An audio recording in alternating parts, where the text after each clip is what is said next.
반갑습니다, 여러분. 우리 3월 27일 새벽기도 하나님 앞에 나아가길 원합니다. 마가복음 14장 53절 72절 말씀을 가지고 공회 앞에 서신 예수님이라는 제목으로 말씀 나누겠습니다. 어제 예수님은 결국 가룟 유다에게 잡혀서 이제 공회 앞에 서시게 되었습니다. 온갖 거짓과 술수로 예수님을 궁지로 몰아넣고 있는 그 사람들 앞에 예수님 서 계신 것이죠. 그런 상황을 베드로는 멀찍이서 보고 있었습니다. 55절부터 보니 그들은 예수님을 죽이려 하였으나 증거를 찾을 수가 없었습니다.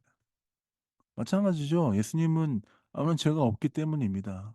아무리 증거를 찾으려 해도 그 증거를 찾을 수 없음에 아마 당황하였을 것입니다. 그런 가운데 그들은 특별히 예수님이 성전을 헐고 그것을 3일 만에 다시 지을 것이다라는 그 말을 하였다라고 증언을 하였습니다. 그런데 그 증언도 서로 일치가 되지 않는 상황이었죠. 그러나 그들은 그 증언 하나 정확하게 맞힐 수 없는 상황에서도 계속해서 예수님을 신문하기 시작합니다. 그렇게 그들은 공회에서 대제사장과 여러 사람들이 모인 상황에서 예수님께 신문을 합니다. 그러나 예수님은 어떻게 하십니까? 침묵하고 계시죠. 침묵하고 아무 대답도 아니하고 계셨습니다. 그런 상황을 대제사장이 다시 물어봅니다. 61절입니다. 대제사장이 다시 물어 이르되 내가 찬송받을 이의 아들이니 아들 그리스도냐? 그렇게 물어봅니다. 그러자 예수님께서 어떻게 증명하고 계십니까? 예수님은 자신이 어떠한 자인지 그 어떠한 자인지에 대한 존재를 밝히기 시작하십니다. 62절입니다. 예수께서 이르시되 내가 그니라 인자가 권능자의 우편에 앉은 것을 하늘 구름을 타고 오는 것을 너희가 보리라 하시니 얼마나 그들이 화가 나는 발언을 합니까? 너희가 말한 그 사람이 바로 나다. 나는 인자가 바로 나고 권능을 의 우편에 앉은 것과 하늘 구름을 타고 내가 다시 올 것이다. 너희가 볼 것이다. 그러자 그 예수님의 말을 듣자마자 그들은 예수님께 침을 뱉고 얼굴을 주먹으로 치고 그들의 하이는 손바닥으로 예수님을 때렸습니다. 예수님 모욕을 당하고 계신 것이죠. 수치와 모욕을 당하고 계십니다. 왜 그렇게 수치와 모욕을 당하고 계십니까? 우리 때문에 우리를 기억하시며 그 당하지도 않아도 될 수치와 모욕을 예수님 당하고 계신죠.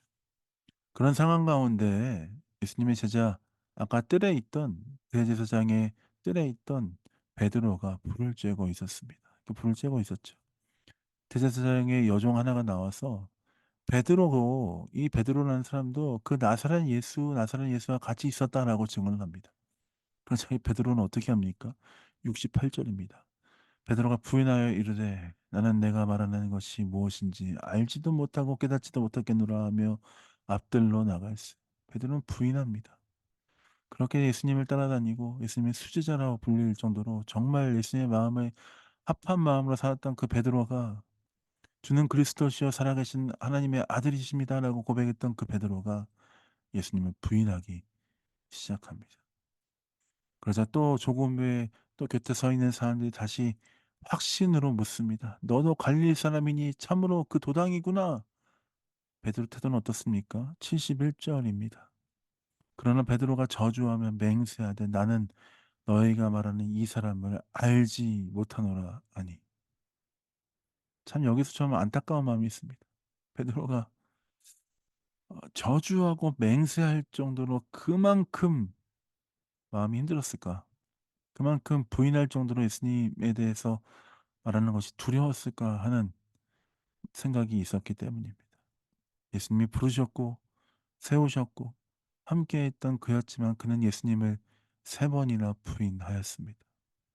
예수님이 내가 나를 부인할 것이다 할 때 그는 맹세코 내가 그런 일을 하지 않겠습니다 라고 하였으나 그는 현실 앞에서 무너져 내려버렸습니다. 그렇게 모든 상황이 종료된 후 72절입니다. 닭이 두 번째 울더라.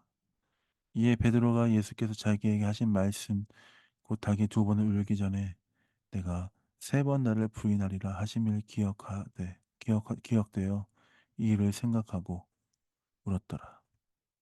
예수님을 주로 한다고 하였던 그의 삶도 처참하게 무너져 내리는 것들을 볼 수 있습니다. 예수님을 따르던 그의 삶도 현실의 벽 앞에 무너져 내리는 삶을 우리가 함께 보았습니다. 남은 것은 그의 후회와 반성뿐이었습니다. 우리의 삶이 베드로와 같은 후회와 반성밖에 남지 않는 그런 삶이 되지 않기를 원합니다.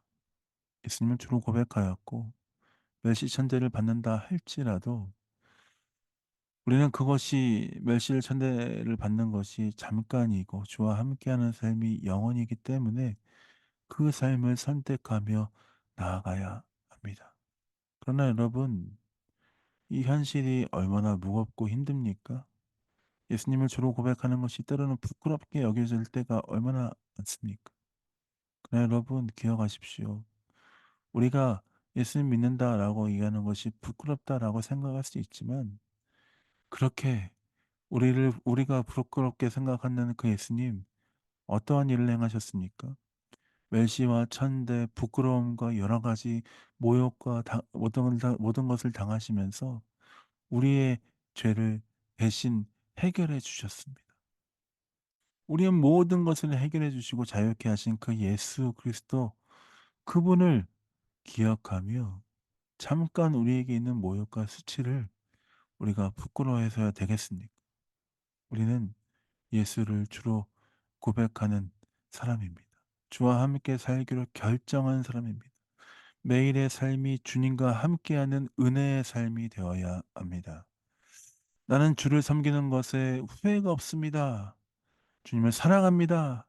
하는 그 믿음의 고백이 우리 가운데 있어야 할 줄 믿습니다. 사랑하는 벨리 영광교회 성도 여러분, 오늘 이 수요일이 그런 믿음의 고백을 드리는 하루가 되길 원합니다. 주와 동행하며 주께 우리의 삶을 드리며 주께 우리의 마음을 드리며 주와 함께 성장해가는 귀한 하루가 되시길 예수님의 이름으로 축복드립니다.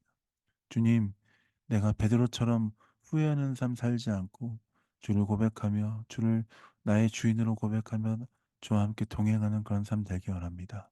그렇게 믿음으로 고백하는 귀한 하루가 되시길 예수님의 이름으로 축복드립니다. 제가 기도하고 새벽 기도 마무리하겠습니다. 기도하겠습니다. 하나님 그렇습니다. 나는 하나님을 섬기는 것, 예수 그리스도를 믿는 것에 후회가 없습니다. 주와 함께 동행하겠습니다. 주와 함께 살아가겠습니다. 그렇게 고백하며 나아가는 귀한 성도의 삶 되게 하여 주옵소서. 주와 함께 동행하며 승리하는 귀한 삶 되게 하여 주옵소서. 감사 찬양 조합해드립니다. 예수님 이름으로 축복하며 기도합니다. 아멘. 사랑합니다. 축복합니다. 오늘 이 수요일 주와 함께 동행하며 승리하신 여러분 되시길 원합니다. 사랑합니다.